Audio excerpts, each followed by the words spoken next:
मधुबन के बाबा, मधुबन के बाबा मुरली वाले, आपका क्या कहना, आपका क्या कहना। ओम शांति। आज 7 जून 2025 के साकार मधुर महावाक्य हैं। आज मीठे मीठे बाप दादा बोले, मीठे बच्चे तुम अभी पुजारी से पूज्य बन रहे हो। पूज्य बाप आए हैं तुम्हें आप समान पूज्य बनाने।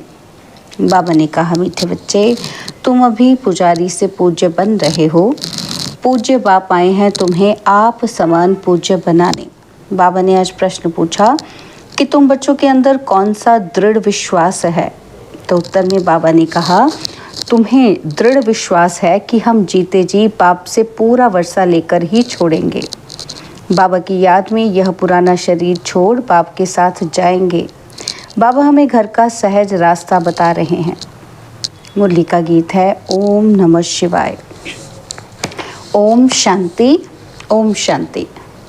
ओम शांति तो बहुत मनुष्य कहते रहते हैं, बच्चे भी कहते हैं ओम शांति। अंदर जो आत्मा है वह कहती है ओम शांति, परंतु आत्माएं तो यथार्थ रीति अपने को जानती ही नहीं है, ना बाप को जानती हैं। भल पुकारते हैं परंतु बाप कहते हैं मैं जो हूँ, जैसा हूँ, यथार्थ रीति मुझे कोई नहीं जानते। यह ब्रह्मा भी कहते हैं कि मैं अपने को नहीं जानता था कि मैं कौन हूँ, कहाँ से आया हूँ। आत्मा तो मेल है ना, बच्चा है, फादर है परमात्मा। तो आत्माएं आपस में ब्रदर्स हो गई। फिर शरीर में आने के कारण कोई को मेल, कोई को फीमेल कहते हैं, परंतु यथार्थ आत्मा क्या है ये कोई भी मनुष्य मात्र नहीं जानते।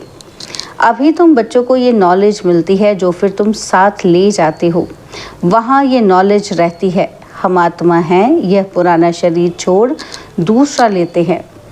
आत्मा की पहचान साथ में ले जाते। पहले तो आत्मा को भी नहीं जानते थे। हम कब से पाठ बजाते हैं कुछ नहीं जानते थे। अभी तक भी कई अपने को पूरा पहचानते ही नहीं हैं। मोटे रूप से जानते हैं और मोटे लिंग रूप को ही याद करते हैं। मैं आत्मा बिंदी हूँ, बाप भी बिंदी है, उस रूप में याद करें, ऐसे बहुत थोड़े हैं। नंबरवार बुद्धि है ना। कोई तो अच्छी रीति समझकर औरों को भी समझाने लग पड़ते हैं। तुम समझाते हो अपने को आत्मा समझ और बाप को याद करना है, वही पतित पावन है। पहले तो मनुष्यों को आत्मा की ही पहचान नहीं है तो वह भी समझाना पड़े। अपने को जब आत्मा निश्चय करे तब बाप को भी जान सके। आत्मा को ही नहीं पहचानते हैं, इसलिए बाप को भी पूरा जान नहीं सकते। अभी तुम बच्चे जानते हो कि हम आत्मा बिंदी हैं। इतनी छोटी सी आत्मा में 84 जन्मों का पाठ है। यह भी तुमको समझाना पड़े, नहीं तो सिर्फ कहते हैं कि ज्ञान बहुत अच्छा है, भगवान से मिलने का रास्ता बड़ा अच्छा बताते हैं, परंतु मैं कौन हूँ, बाप कौन है ये नहीं जानते। सिर्फ अच्छा अच्छा कह देते हैं। कोई तो फिर ऐसे भी कहते हैं कि ये तो नास्तिक बना देते हैं। तुम जानते हो ज्ञान की समझ कोई में भी नहीं है। तुम समझाते हो कि अभी हम पूज्य बन रहे हैं। हम किसी की पूजा नहीं करते हैं, क्योंकि जो सबका पूज्य है, ऊंच ते ऊंच भगवान, उनकी हम संतान हैं। वह है ही पूज्य पिताश्री। अभी तुम बच्चे जानते हो कि पिताश्री हमको अपना बनाकर और पढ़ा रहे हैं। सबसे ऊंच ते ऊंच पूज्य एक ही है, उनके सिवाय और कोई पूज्य बना न सके। पुजारी ज़रूर पुजारी ही बनाएंगे। दुनिया में सब हैं पुजारी। तुमको अभी पूज्य मिला है जो आप समान बना रहे हैं। तुमसे पूजा छुड़ा दी है, अपने साथ ले जाते हैं। यह छीछी दुनिया है, यह है ही मृत्युलोक। भक्ति शुरू ही तब होती है जब रावण राज्य होता है। पूज्य से पुजारी बन जाते हैं और फिर पुजारी से पूज्य बनाने के लिए बाप को आना पड़ता है। अभी तुम पूज्य देवता बन रहे हो। आत्मा शरीर द्वारा पाठ बजाती है। अभी बाप हमको पूज्य देवता बना रहे हैं आत्मा को पवित्र बनाने के लिए। तो तुम बच्चों को युक्ति दी है। बाप को याद करने से तुम पुजारी से पूज्य बन जाएंगे, क्योंकि वह बाप है सर्व का पूज्य। जो आधा कल्प पुजारी बनते हैं वह फिर आधा कल्प पूज्य बनते हैं। यह भी ड्रामा में पार्ट है। ड्रामा के आदि मध्य अंत को कोई भी नहीं जानते। अभी बाप द्वारा तुम बच्चे जानते हो और दूसरे को भी समझाते हो। पहली मुख्य बात ये समझानी है कि अपने को आत्मा बिंदी समझो। आत्मा का बाप वह निराकार है, वह नॉलेजफुल ही आकर पढ़ाते हैं। सृष्टि के आदि मध्य अंत का राज समझाते हैं। बाप आते हैं एक बार, उनको जानना भी एक बार होता है। आते भी एक ही बार संगम युग पर है। पुरानी पतित दुनिया को आकर पावन बनाते हैं। अभी बाप ड्रामा प्लान अनुसार आए हैं, कोई नई बात नहीं है। कल्प कल्प ऐसे ही आता हूँ, एक सेकंड भी आगे पीछे नहीं हो सकता है। तुम बच्चों के दिल में जचता है कि बरोबर बाबा हम आत्माओं को सच्चा ज्ञान दे रहे हैं और फिर कल्प बाद भी बाबा को आना पड़ेगा। बाबा द्वारा जो इस समय जाना है वह कल्प बाद फिर जानेंगे। यह भी जानते हैं कि अब पुरानी दुनिया का विनाश होगा और फिर हम सतयुग में आकर अपना पाठ बजाएंगे, सतयुगी स्वर्गवासी बनेंगे। यह तो बुद्धि में याद है ना। याद रहने से खुशी भी रहती है। स्टूडेंट लाइफ है ना, तो हम स्वर्गवासी बनने के लिए पढ़ रहे हैं। यह खुशी स्थायी रहनी चाहिए जब तक स्टडी पूरी हो। बाप समझाते रहते हैं कि स्टडी पूरी तब होगी जब विनाश के लिए सामग्री तैयार होगी और फिर तुम समझ जाएंगे। आग ज़रूर लगेगी, तैयारियां तो होती रहती है ना। एक दो में कितना गर्म होते रहते हैं। चारों तरफ भिन्न भिन्न प्रकार की सेनाएं हैं, सब लड़ने के लिए तैयार होते रहते हैं। कोई ना कोई अटक ऐसी डालती जो लड़ाई ज़रूर लगे। कल्प पहले मुआफिक विनाश तो होना ही है। तुम बच्चे देखेंगे, आगे भी बच्चों ने देखा है कि एक चिंगारी से कितनी लड़ाई लगी थी। एक दो को डराते रहते हैं कि ऐसा करो नहीं तो हमें ये बॉम्ब्स हाथ में उठाने पड़ेंगे। मौत सामने आ जाता है तो फिर बनाने के सिवा रह नहीं सकते हैं। आगे भी लड़ाई लगी थी तो बॉम्ब्स लगा दिए, भावी थी ना। अभी तो हज़ारों बॉम्ब्स हैं। तुम बच्चों को ये ज़रूर समझाना है कि अभी पाप आया हुआ है सबको वापस ले जाने। सब पुकार रहे हैं, हे पतित पावन आओ, इस छीछी दुनिया से हमको पावन दुनिया में ले चलो। तुम बच्चे जानते हो पावन दुनियाएं हैं दो, मुक्ति और जीवन मुक्ति। सबकी आत्माएं पवित्र वन मुक्ति धाम चली जाएंगी। यह दुख धाम विनाश हो जाएगा जिसको मृत्यु लोक कहा जाता है। पहले अमरलोक था और फिर चक्र लगाए अब मृत्यु लोक में आए हो। फिर अमरलोक की स्थापना होती है, वहाँ अकाल मृत्यु कोई होती ही नहीं, इसलिए उनको अमरलोक कहा जाता है। शास्त्रों में भी भल अक्षर है, परंतु यथार्थ रीति कोई भी समझते नहीं है। यह भी तुम जानते हो कि अब बाबा आया हुआ है, मृत्युलोक का विनाश ज़रूर होना है, यह 100% सर्टेन है। बाप समझा रहे हैं कि अपनी आत्मा को योग बल से पवित्र बनाओ, मुझे याद करो तो विकर्म विनाश हो जाएंगे। परंतु यह भी बच्चे याद नहीं कर सकते हैं। बाप से वर्षा अथवा राजाई लेने में मेहनत तो चाहिए ना। जितना हो सके याद में रहना है। अपने को देखना है कि कितना समय हम याद में रहते हैं और कितनों को याद दिलाते हैं। मन मना भव, इनको मंत्र भी नहीं कहा जाए, यह है पाप की याद। देह अभिमान को छोड़ देना है। तुम आत्मा हो, यह तुम्हारा रथ है, इससे तुम कितना काम करते हो। सतयुग में तुम देवी देवता बन कैसे राज्य करते हो, फिर तुम यही अनुभव पाएंगे। उस समय तो प्रैक्टिकल में आत्म अभिमानी रहते हो। आत्मा कहेगी हमारा ये शरीर बूढ़ा हुआ है, यह छोड़ नया लेंगे, दुख की बात ही नहीं। यहाँ तो शरीर ना छूटे उसके लिए भी कितनी डॉक्टर्स की दवाइयों आदि की मेहनत करते हैं।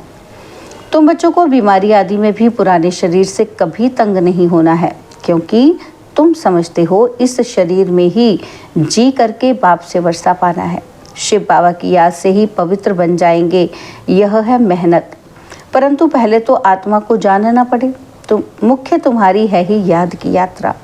याद में रहते रहते फिर हम चले जाएंगे मूल वतन, जहाँ के हम निवासी हैं वही हमारा शांति धाम है। शांति धाम सुख धाम को तुम ही जानते हो और याद करते हो, और कोई नहीं जानते। जिन्होंने कल्प पहले बाप से वर्षा लिया है वही लेंगे। मुख्य है याद की यात्रा। भक्ति मार्ग की यात्राएं अब खत्म होनी है। भक्ति मार्ग ही खलास हो जाएगा। भक्ति मार्ग क्या है? जब ज्ञान हो तब समझते हैं भक्ति से भगवान मिलेगा। भक्ति का फल क्या देंगे कुछ भी पता नहीं। तुम बच्चे अब समझते हो बाप बच्चों को ज़रूर स्वर्ग की बादशाही का ही वर्षा देंगे। सबको वर्षा दिया था। यथा राजा रानी तथा प्रजा सब स्वर्गवासी थे। बाप कहते हैं 5000 वर्ष पहले भी तुमको स्वर्गवासी बनाया था, अब फिर तुमको बनाता हूँ। फिर तुम ऐसे 84 जन्म लेंगे। यह बुद्धि में याद रहना चाहिए, भूलना नहीं चाहिए। जो नॉलेज सृष्टि के आदि मध्य अंत की बाप के पास है वह बच्चों की बुद्धि में टपकती है। हम कैसे 84 जन्म लेते हैं, अभी फिर बाबा से वर्षा लेते हैं।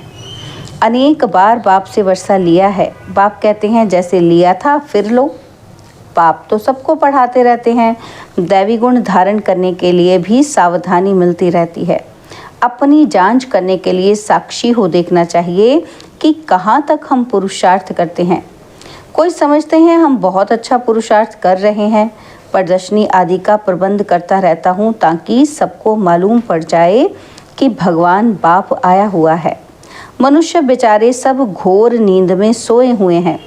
ज्ञान का किसी को पता ही नहीं है तो ज़रूर भक्ति को ऊंच ही समझेंगे। आगे तुम्हारे में भी कोई ज्ञान था क्या? अभी तुमको मालूम पड़ा है ज्ञान का सागर बाप ही है, वही भक्ति का फल देते हैं। जिसने जास्ती भक्ति की है उनको जास्ती फल मिलेगा। वही अच्छी रीति पढ़ते हैं ऊंच पद पाने के लिए। यह कितनी मीठी मीठी बातें हैं। बुढ़ियों आदि के लिए भी बहुत सहज कर समझाते हैं। अपने को आत्मा समझ बाप को याद करो। ऊंच ते ऊंच है भगवान शिव। शिव परमात्माए नमः कहा जाता है। वह कहते हैं मामेकम याद करो तो तुम्हारे विकर्म विनाश हों। बस और कोई तकलीफ नहीं देते हैं। आगे चल शिव बाबा को भी याद करने लग पड़ेंगे। वर्षा तो लेना है। जीते जी बाप से वर्षा लेकर ही छोड़ेंगे। शिव बाबा की याद में शरीर छोड़ देते हैं तो वह फिर संस्कार ले जाते हैं। स्वर्ग में ज़रूर आएंगे। जितना योग उतना फल मिलेगा। मूल बात है चलते चलते जितना हो सके याद में रहना है। अपने सिर से बोझा उतारना है। सिर्फ याद चाहिए और कोई तकलीफ बाप नहीं देते हैं। जानते हैं कि आधा कल्प से बच्चों ने तकलीफ देखी है, इसलिए तो अभी आया हूँ तुमको सहज रास्ता बताने, वर्षा लेने का।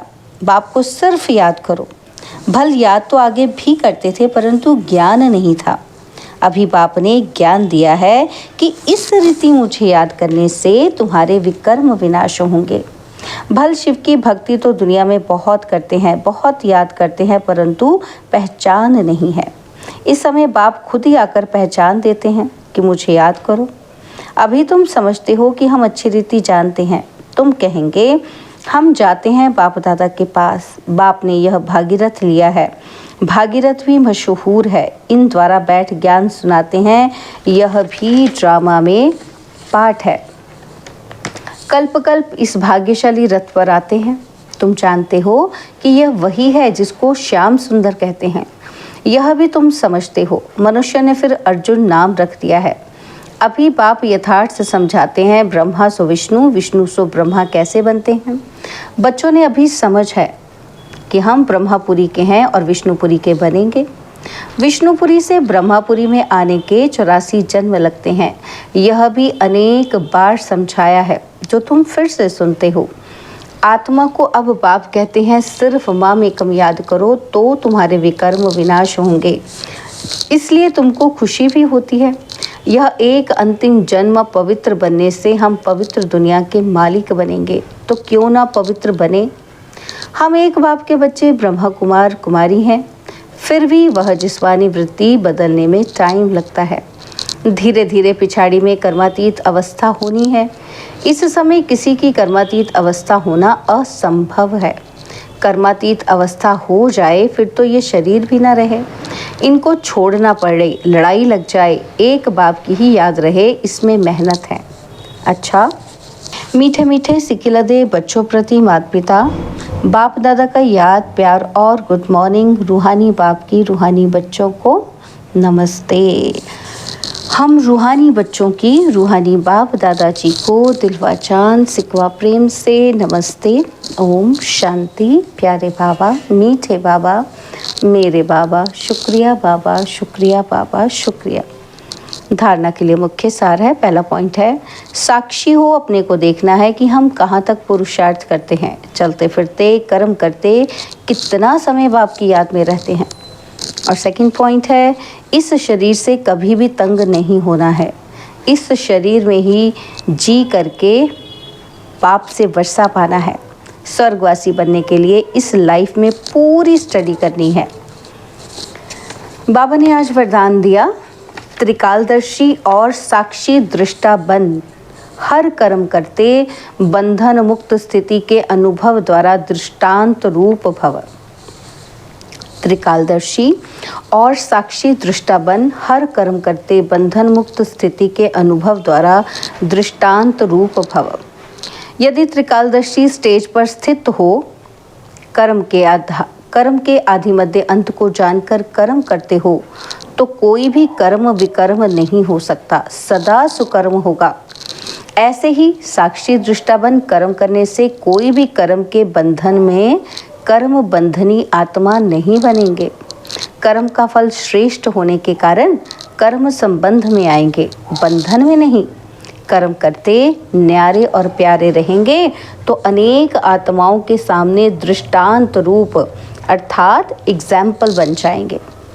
स्लोगन है, जो सदा मन से संतुष्ट है वही डबल लाइट है। जो मन से सदा संतुष्ट है वही डबल लाइट है। बाबा के अव्यक्त इशारे, आत्मिक स्थिति में रहने का अभ्यास करो, अंतर्मुखी बनो। कोई भी समर्थ संकल्प आत्मिक शक्ति अर्थात एनर्जी जमा करता है, समय भी सफल करता है। व्यर्थ संकल्प एनर्जी और समय को व्यर्थ गवाता है। इसलिए अब व्यर्थ संकल्प की रचना बंद करो। यह रचना ही आत्मा रचता को परेशान करने वाली है। इसलिए सदा इसी निशान में रहो कि मैं आत्मा मास्टर सर्वशक्तिमान हूँ, समर्थ आत्मा हूँ, तो कभी परेशान नहीं होंगे और अनेकों की परेशानी को मिटाने वाले बन जाएंगे। कोई भी समर्थ संकल्प आत्मिक शक्ति अर्थात एनर्जी जमा करता है। बाबा कहते समय भी सफल करता है। व्यर्थ संकल्प एनर्जी और समय को व्यर्थ गवाता है। इसलिए अब व्यर्थ संकल्प की रचना बंद करो। यह रचना ही आत्मा रचता को परेशान करने वाली है। इसलिए सदा इसी शान में रहो कि मैं आत्मा मास्टर सर्वशक्तिवान हूँ, समर्थ आत्मा हूँ, तो कभी परेशान नहीं होंगे और अनेकों की परेशानी को मिटाने वाले बन जाएंगे। ओम शांति।